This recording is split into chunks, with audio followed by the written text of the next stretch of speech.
നമസ്കാരം, പ്രവാസി മലയാളിയിലേക്ക് സ്വാഗതം. ഇന്നത്തെ പ്രവാസി ലോകത്തെ വാർത്തകൾ ഒറ്റനോട്ടത്തിൽ. സൗദി അറേബ്യയിൽ കോവിഡ് ബാധിച്ച് 271 പേരാണ് ഗുരുതരാവസ്ഥയിലുള്ളത്. പുതുതായി 51 പേരിൽ കൂടി രോഗബാധ സ്ഥിരീകരിച്ചതോടെ ചികിത്സയിലുള്ളവരുടെ ആകെ എണ്ണം 2313 ആയി. ഇതിൽ 271 പേരുടെ നില ഗുരുതരമാണ്. ബാക്കിയുള്ളവരുടെ ആരോഗ്യനില തൃപ്തികരമാണ്. 59 പേരാണ് പുതുതായി സുഖം പ്രാപിച്ചത്. രാജ്യത്ത് വിവിധ ഭാഗങ്ങളിലായി 4 പേർ കൂടി മരിച്ചു. ഇതുവരെ രാജ്യത്ത് റിപ്പോർട്ട് ചെയ്യപ്പെട്ട ആകെ കോവിഡ് കേസുകളുടെ എണ്ണം 5,46,843 ആയി. ഇതിൽ 5,35,842 പേർ രോഗമുക്തരായി. ഖത്തറിൽ 107 പേർക്ക് കൂടി കോവിഡ് സ്ഥിരീകരിച്ചതായി പൊതുജനാരോഗ്യ മന്ത്രാലയം അറിയിച്ചു. കോവിഡ് മുക്തി നിരക്കിൽ നേരിയ കുറവുണ്ടായി. 97 പേർ കൂടി രോഗമുക്തി നേടി. ആകെ 2,33,998 പേരാണ് രാജ്യത്ത് രോഗമുക്തി നേടിയിട്ടുള്ളത്. പുതുതായി സ്ഥിരീകരിച്ച കോവിഡ് കേസുകളിൽ 73 പേർ സ്വദേശികളും 34 പേർ വിദേശത്തു നിന്നും മടങ്ങിയെത്തിയവരുമാണ്. കോവിഡ് ബാധിച്ച് 24 മണിക്കൂറിനിടെ മരണങ്ങളൊന്നും റിപ്പോർട്ട് ചെയ്തിട്ടില്ല. 604 പേരാണ് ഖത്തറിൽ ആകെ കോവിഡ് ബാധിച്ച് മരിച്ചത്. UAEയിൽ പുതുതായി 303 പേർക്ക് കൂടി കോവിഡ് വൈറസ് ബാധ സ്ഥിരീകരിച്ചു.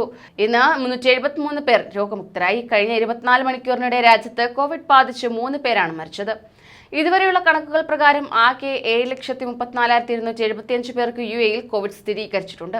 ഇവരിൽ 7,26,408 പേർ രോഗമുക്തരായി. 2,086 പേരാണ് രാജ്യത്ത് ആകെ മരണപ്പെട്ടത്. നിലവിൽ 5,781 കോവിഡ് രോഗികളാണ് UAEയിൽ ഉള്ളത്.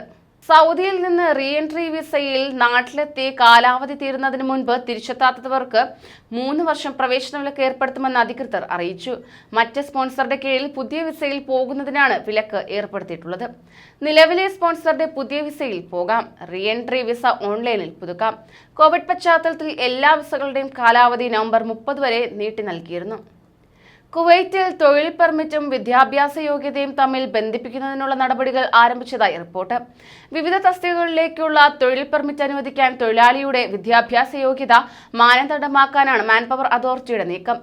1885 ജോബ് ടൈറ്റിലുകളാണ് തൊഴിൽ മന്ത്രാലയത്തിൽ ലിസ്റ്റിൽ ചെയ്തിട്ടുള്ളത്. UAEയിൽ മഴ തുടരുന്നു. അൽ ഐൻ ഉൾപ്പെടെ വിവിധ മേഖലകളിൽ ശക്തമായ മഴയാണ് പെയ്തത്.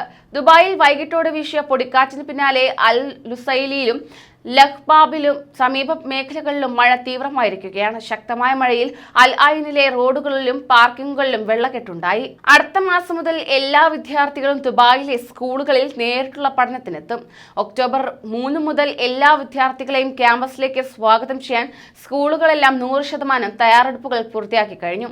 കോവിഡ് സുരക്ഷാ നടപടികൾ ശക്തിപ്പെടുത്തുന്നതുൾപ്പെടെയുള്ള നടപടിക്രമങ്ങളെല്ലാം കഴിഞ്ഞു. സ്കൂളുകളിൽ ക്ലാസ് റൂമുകളും ഇരിപ്പിടങ്ങളും സ്കൂൾ ബസ്സുകളിലെ ഇരിപ്പിടങ്ങളും പുനഃക്രമീകരിച്ചു. കോവിഡ് സുരക്ഷാ മാനദണ്ഡങ്ങളെക്കുറിച്ച് സ്കൂൾ ജീവനക്കാർക്ക് പ്രത്യേക പരിശീലനം നൽകിയിട്ടുണ്ട്. കുവൈറ്റിനെ സുരക്ഷിത രാജ്യങ്ങളുടെ പട്ടികയിൽപ്പെടുത്തി യൂറോപ്യൻ യൂണിയൻ. കോവിഡ് രൂക്ഷമായതിനു ശേഷം ഏർപ്പെടുത്തിയ നിയന്ത്രണമാണ് 1 വർഷത്തിന് ശേഷം നീക്കിയത്. പുതുക്കിയ പട്ടികയിൽ Chile, Rwanda, Australia, Canada, Jordan, New Zealand, Qatar, Saudi, Singapore, ദക്ഷിണ Korea, Ukraine, Uruguay, China, Hong Kong, Macau, Taiwan എന്നിവയും സുരക്ഷിത രാജ്യങ്ങളുടെ പട്ടികയിലാണുള്ളത്. ഒട്ടേറെ സംരംഭങ്ങൾക്കും തൊഴിലവസരങ്ങൾക്കും വഴിയൊരുക്കുന്ന ഇന്ത്യ UAE സ്വതന്ത്ര വ്യാപാര കരാർ കോവിഡാനന്തര കാലഘട്ടത്തിലെ സാമ്പത്തിക മുന്നേറ്റത്തിൽ നിർണായകമാകുമെന്ന് പ്രതീക്ഷ.